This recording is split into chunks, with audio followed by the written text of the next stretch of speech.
नगर निगम के 16 जोनों में सेवाएं दे रहे आउटसोर्स कंप्यूटर ऑपरेटरों को पिछले 2 महीनों से वेतन न मिलने के कारण आक्रोश बना हुआ है। कर्मचारियों का आरोप है कि ठेकेदार की समयावधि समाप्त होने के बाद से उनके वेतन का भुगतान अटका हुआ है। साथ ही ईपीएफ राशि से जुड़ी सटीक जानकारी भी उपलब्ध नहीं कराई जा रही है। आउटसोर्स कर्मचारियों को लगातार वेतन से वंचित रखे जाने और परेशान किए जाने को लेकर प्रतिनिधियों ने प्रशासनिक अधिकारियों के समक्ष कड़ी आपत्ति जताई है। मौके पर पहुंचे कांग्रेस पार्षद दल ने अतिरिक्त आयुक्त से बातचीत कर ऑपरेटरों का 1 माह का वेतन तुरंत जारी करने की मांग की है। उन्होंने कहा कि आउटसोर्स कर्मचारी निगम व्यवस्था की रीढ़ हैं और उनके बिना कार्यों का संचालन संभव नहीं है। कांग्रेस पार्षद दल ने चेतावनी दी कि यदि जल्द ही कर्मचारियों की समस्याओं का स्थायी समाधान और वेतन भुगतान नहीं किया जाता है तो वे कर्मचारियों के अधिकारियों की लड़ाई के लिए उनके साथ कंधे से कंधा मिलाकर आंदोलन करेंगे।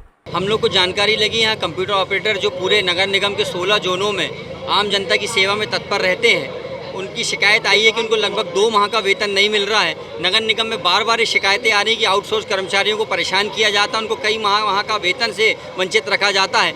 मौके पर हम उपस्थित हुए हैं। एडिशनल कमिश्नर के सामने बात हुई है कि आज 1 माह का वेतन उनको तत्काल आज या कल में जारी किया जाएगा और इनकी ईपीएफ की राशि भी इनको संबंधित बताए जानकारी नहीं दी जाती है। इसके लिए भी निर्देशित करवाया गया है कि इनको सही जानकारी दी जाए। और वर्तमान में ये समझ में आ रहा है कि जिस ठेकेदार का ठेका चल रहा था उसका ठेके का समय अवधि खत्म हो गई है, उसके बाद भी वर्तमान में इनको कौन राशि डालेगा, इसकी जानकारी के लिए निश्चित तौर से कमिश्नर महोदय से ही मुलाकात करेंगे। और आने वाले समय में आउटसोर्स कर्मचारी जो हमारे शहर की एक नींव हो चुके हैं, इनके बिना नगर निगम चलना एक सपना देखने के बराबर हो चुका है। इनको अगर परेशान किया जाता तो हमारा पूरा कांग्रेस पार्षद दल इनकी हर लड़ाई के लिए इनके साथ कंधे से कंधा मिलाकर खड़ा रहेगा। समय पर वेतन न मिलना और जो ठेकेदार है उसके द्वारा ईपीएफ न जमा होना, जो मेडिकल अलाउंस है वो जमा ना होना, और ईपीएफ जमा ना होना तो कानूनन अपराध है।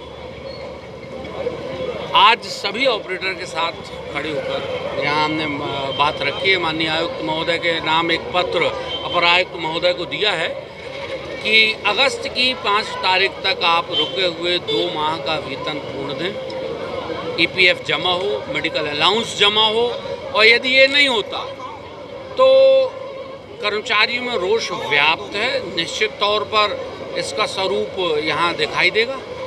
ये सभी कंप्यूटर ऑपरेटर्स हैं, 350 के लगभग, सभी जोनल कार्यालय में मुख्यालय में पदस्थ हैं।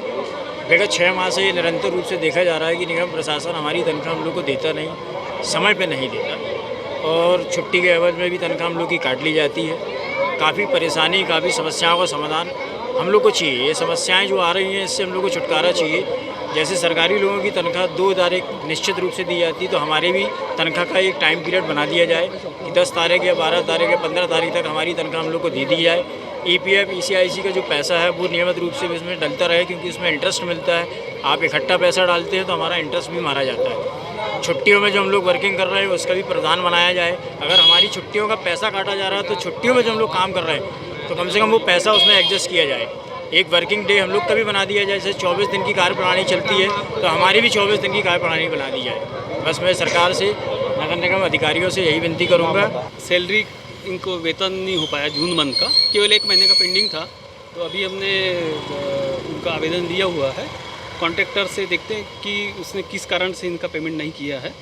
बस बाकी कोई ऐसा इशू नहीं था, सिर्फ जून महीने का पेंडिंग है इनका पेमेंट, बाकी सभी पेमेंट हो चुके हैं। अभी मेरे सामने पहली बार ये मामला आया तो हमने उसको नोटिस इशू किया है, करने के लिए बोला है, तो नोटिस इशू हो जाएगा। उससे हम जानकारी लेंगे कि पास में भी उन्होंने अगर ऐसा किया हो तो उस पर कार्रवाई करेंगे।